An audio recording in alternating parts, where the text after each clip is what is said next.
take opening thoughts from Coach Dresser. Super impressed with, the first start until we had the intermission, and then I knew it was going to be tough, and it was very tough.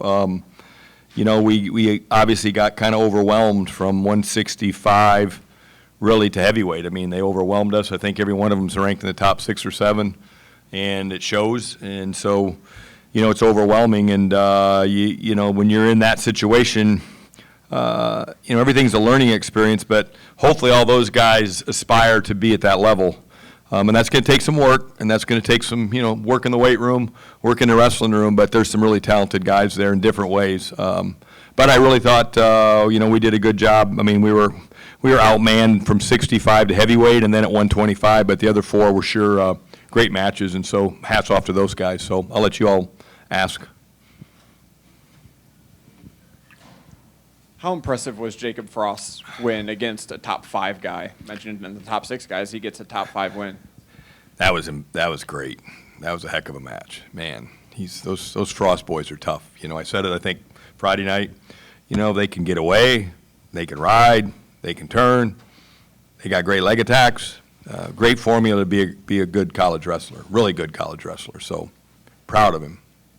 And speaking of the other Frost, how impressive was that move of his to get the 4 back points and against a difficult guy to wrestle? Absolutely. Whitcraft's, they got 2 really good, they're like we are in certain weight classes where they have multiple good guys, and they wanted to roll the dice with Whitcraft, and Hughes and Whitcraft are both really good. But, no, like I said, those Frost boys get on top of you and they get your wrist, you're going to go rolling around.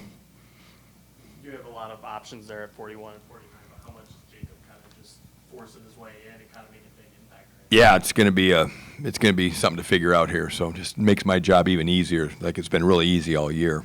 It's just going to get easier.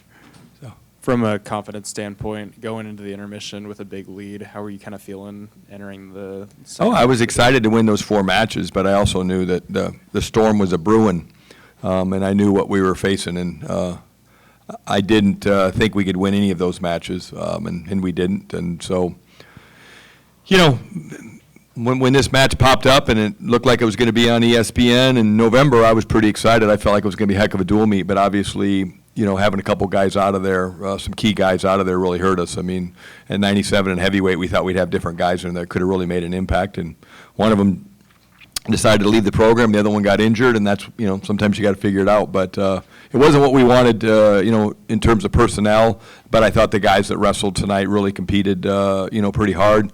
Like I said, we were overwhelmed in the upper weights, and, I felt there were some situations where we could have fought harder there, but, sometimes when you wrestle a really good guy, they make you look bad.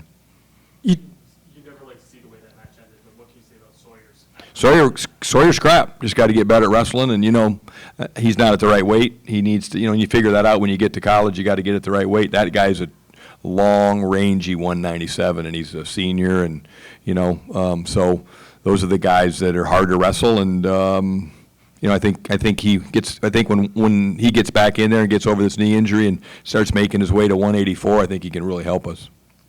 You talk about all the lineup changes and stuff. Is this an opportunity, wrestling on ESPN against a top 3 opponent, the way you guys did, to kind of circle the wagons with the guys you have here? I think anytime you get this opportunity, what they say, this is only the second dual meet ever live on the flagship. And last year was when we wrestled Iowa. Now this year, so. I think anytime we can get it, we got to throw it out there. It would have been a lot, for me, it would have been nicer to have some different personnel in there, especially in the upper weights, but it is what it is. And, when you get the opportunity, you got to give the most of it. And I think those 4 guys early on got Cyclone Nation pretty excited, and I think made a really good impression for our program and what our number 1 guys look like. You said Gaetan, you need him to wrestle smart. Was his match today just facing a good opponent, or did he? Yeah, Himidy's just really good, and so, if MJ wants to compete at this level, at the top 4 level, he just got to get better at wrestling. I mean, he can roll around like crazy, but he's got to get a basic skill set. He's going to have to develop that. So you see how bad guys want to be good is when they get all this free time in the off season. What are you going to add to your skill set? Circling back to the 197 match, what do you think that says about Sawyer as a wrestler with as much grit as he showed today? He did show some grit, yep. I liked how hard he fought. He's a competitor. You know, there's a reason he was ranked number 1 in the nation out of high school at 215 pounds. You just don't dumb into that, you know. So he did a really good job competing. Talk about Chittum coming back from his injury and his performance today. Chittum, he's just, you know, he's starting to figure out who he is. He stayed really, really solid to his style and his game plan. And when you start to do that and know who you are as a wrestler, you can start to beat really good people. And he beat a really good guy today. I mean, Fish has been on a roll.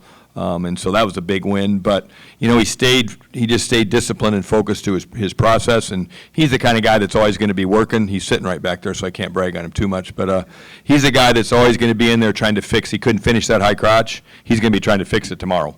That's the kind of guy he is, that he's a wrestling nut, and he wants to be great, and he puts in the time. You know, and there's always things we can get better at. But, you know, if you keep that mentality, and, you know, he's had a tough loss not too long ago, too. You know, he bounced right back for him, didn't let it bother him, you know, kept the train rolling. And when he was younger, he might have, you know, beat himself up and carried this with him, but he didn't. You mentioned this isn't the season particularly as a whole you want to have with all everything that's kind of happened injury-wise. So it's easy to motivate guys individually, but as a team, how do you address them and kind of keep the wheels going here? I think we'll be okay as we get closer to the Big 12, as we get healthier. You know, we'll get Terrakina back in there in a couple weeks. And so, you know, I think we've got some guys that can do a lot of damage, you know, when we get to the NCAA tournament, we get to the Big 12. So, you know, you get dealt a hand, you got to play it, and we're going to play it strong. Herrera's matchup at heavyweight against a guy that Younger has experience wrestling. You had mentioned that Daniels had Younger in his corner in the wrestling room. I mean, what's that dynamic kind of like? Well, it's a man versus a boy out there. So we needed a 2x4 and a switchblade to win that match, right? And when you put those in your singlet, you get in trouble. So that was the best chance we had right there. It was a 2x4 and a switchblade. But you know what? Daniel Herrera, I told him, I said, look at that guy. And when you get to the weight room all spring and summer and fall, that's what you want to look like. You know, but we love the progress of Mr. Herrera. Anthony was obviously warming up tonight, going through all the motions. It looked like he was wearing a singlet at one time. How close is he to getting back out on the mat? I think he's going to try to wrestle in an open tournament next weekend. So, you know, so we'll see. But he's making weight, and so, you know, we'll figure that out later. Jacob on Friday talked about how the team is really figuring out their team chemistry and they're really wrestling for each other. You know, how are you seeing them do that as you go through these duels? It's a tight group of guys. You know, you saw them pulling for each other. You saw them pulling for Ranieri there. You know, you spend that much time, you know, 42 guys and 7 or 8 RTC guys. You know, we're managing a herd, about 50 athletes. And so these guys are close, and they spend a lot of time together. And I'm sure there's a lot of other teams. I mean, you could tell that Oklahoma State team's close. And you got to be close if you're going to survive and compete at a high level here. There's got to be good, hard competition in the room. But then when you get out there together as a team, everybody's pulling, you know, for those individuals, of course. Thanks, Coach. All right. Thanks, Coach. Thank you, Coach. Two rock stars back there.